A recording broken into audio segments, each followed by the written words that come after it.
Hi, I'm Michael Yapko, and I want to extend my greetings to the hypnosis students at Saybrook. You are about to undertake a very rich course filled with many possibilities, all of which are very hypnotic, so I hope you'll find them.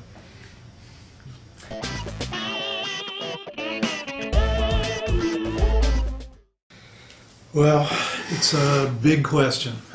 There are so many advantages, so many important things about studying hypnosis. Let me mention just a few of them. I think the first and most compelling reason to study hypnosis is because of all the extraordinary insights it gives you into subjective experience, how people form their experience for better or for worse. The same patterns that you're going to be studying clinically to help people are the identical patterns that people use independently to generate states of distress. You can use imagery to, for example, imagine good things happening that make you feel better, and you can use imagery to imagine terrible things happening that scare the hell out of you and make you feel bad. So having that in-depth understanding of how people generate experience, I think, is a huge contribution of the hypnosis literature to our understandings of people. Secondly, a very compelling reason to study hypnosis, especially these days in terms of empirical research, is that hypnosis works. That if we ask the question, if we compare, let's say, hypnosis to CBT for the treatment of depression. Depression happens to be an area that I've spent my professional life researching and studying and treating. The question's really a bad question. It's not CBT versus hypnosis or psychodynamic approaches versus hypnosis. The salient question is, if we do CBT without hypnosis and we do CBT with hypnosis, will the addition of hypnosis enhance the treatment effects? And the answer is clearly yes. And so a very compelling reason to study hypnosis is because it does, in fact, measurably enhance treatment outcomes, and isn't that what we're all striving for? A third reason I think studying hypnosis is so important, especially in today's world where people are feeling so victimized and disempowered and frustrated and blocked and just struggling. The idea of teaching people a deliberate means of finding resources inside themselves that they can use to not only cope but to transcend, I think, is a vitally important part of what hypnosis allows people.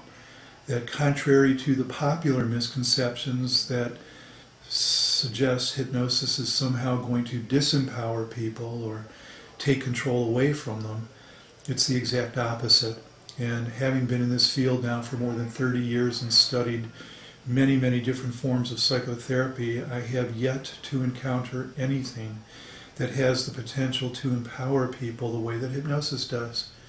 So I think I've given you three very compelling reasons to want to study hypnosis, and if I had several more days, I could give you several thousand more.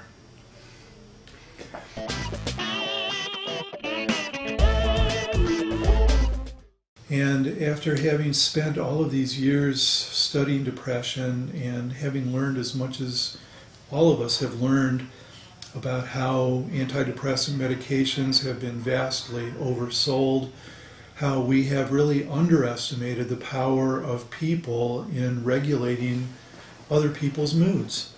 I think if you think about it in the simplest way, you can appreciate that mood spreads. There are people who walk into a room and instantly the energy changes. They spread rainbows, they spread sunshine. Inside of 5 minutes, everybody's holding hands and singing Kumbaya. And then there's other people that walk into a room and instantly suck the life right out of it and turn it into a black hole. And so knowing that mood spreads is one component. But the more social components, that when we think about the response to the question, what causes depression? The best answer, the most realistic answer is many things. And some of these factors come from the realm of biology, some of them come from the realm of individual psychology. But the more that we have learned about genetics and more recently epigenetics, how life experience changes gene expression, how life experience changes biochemistry, the more that we learn about the biology of depression, the neurology of depression, the more that we learn about the psychology of depression, the more we're learning how very powerful other people are in shaping our perspectives. None of us escape the power of socialization. The risk factors for depression are intensely socialized. The coping skills that you did or didn't learn, the problem-solving skills that you did or didn't learn, the attributions that you learned to make or the explanations that you learned to make for why we do things the way that we do things. And when we look at all of the different factors that put people at risk for depression, most of them are social. And in fact, the more that we learn about depression, the more that we learn that this really is a socially induced phenomenon. And it's why, at the broadest level, when we look at the epidemiology of depression, what we're seeing is a problem that is growing in proportion everywhere, not just in the United States. But here, at the time I'm filming this, it happens to be August 2010, and the World Health Organization declared depression the fourth greatest cause of human suffering and disability right now, and they predicted that by the year 2020, a mere decade from now, depression will have risen to become the second greatest cause of human suffering and disability in the world. So this is not just something that's happening in the United States, this is something that's taking place all around. And of course, what crosses international borders are people and people's ideas and people's ways of life. And what we're learning is that the kinds of changes that have taken place in the world, certainly because of technology, certainly because of the homogenization of cultures across the world, that we're seeing depression rise as a direct byproduct. The fact that people's relationships aren't working out very well, that marriages end in divorce, that dating relationships end very quickly, that people end up having very casual relationships and frequent relationships. There's a price to pay in terms of people's outlook and people's mood. And one of the price tags, unfortunately, is depression. So it really is contagious.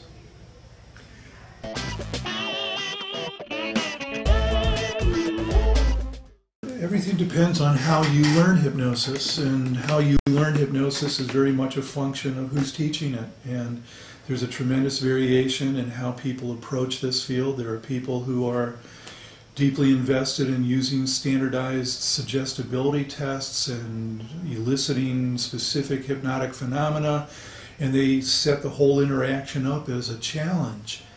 And I'm pleased to know that you're using my book.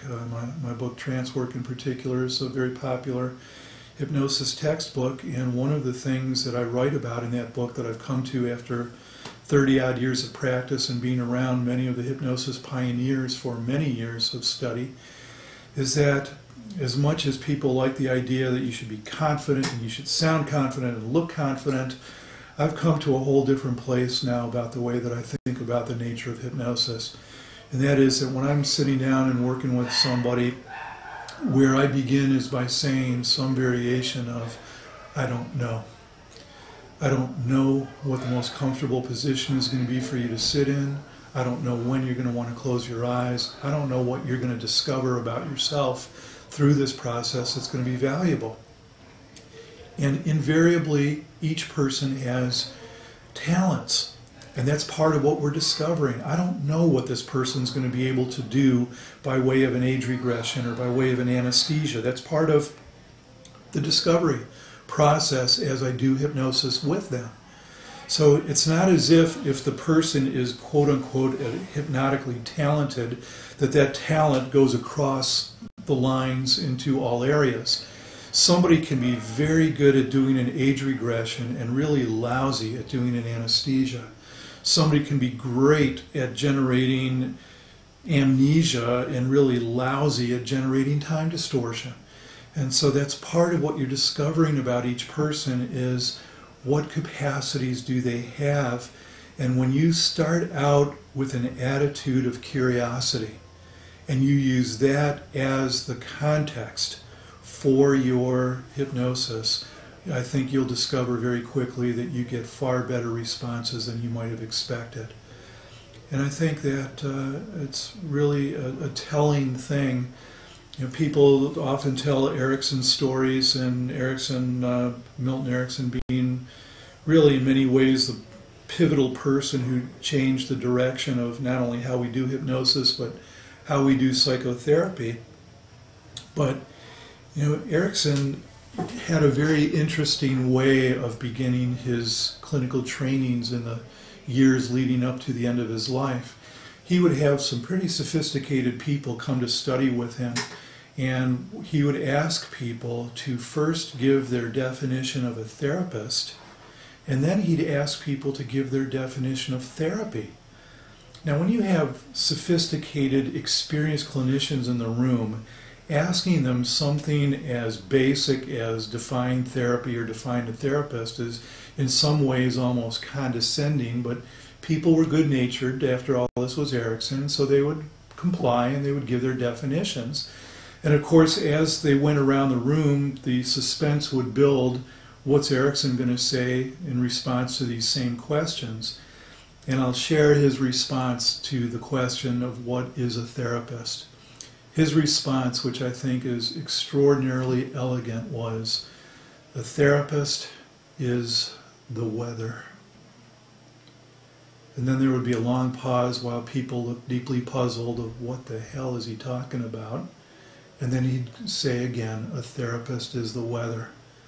And then he'd go on to explain that a therapist provides a climate for change. A therapist provides the backdrop for this person to engage in self-discovery.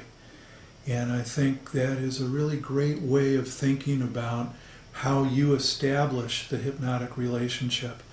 And so whether you are a beginning therapist or an experienced clinician, your task is the same. How do you create a context that makes it possible for this person to do what they came to therapy to do, to learn what they came to therapy to learn?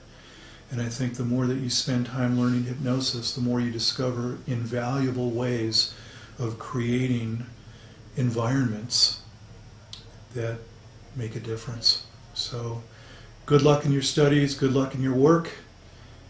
Happy hypnosis.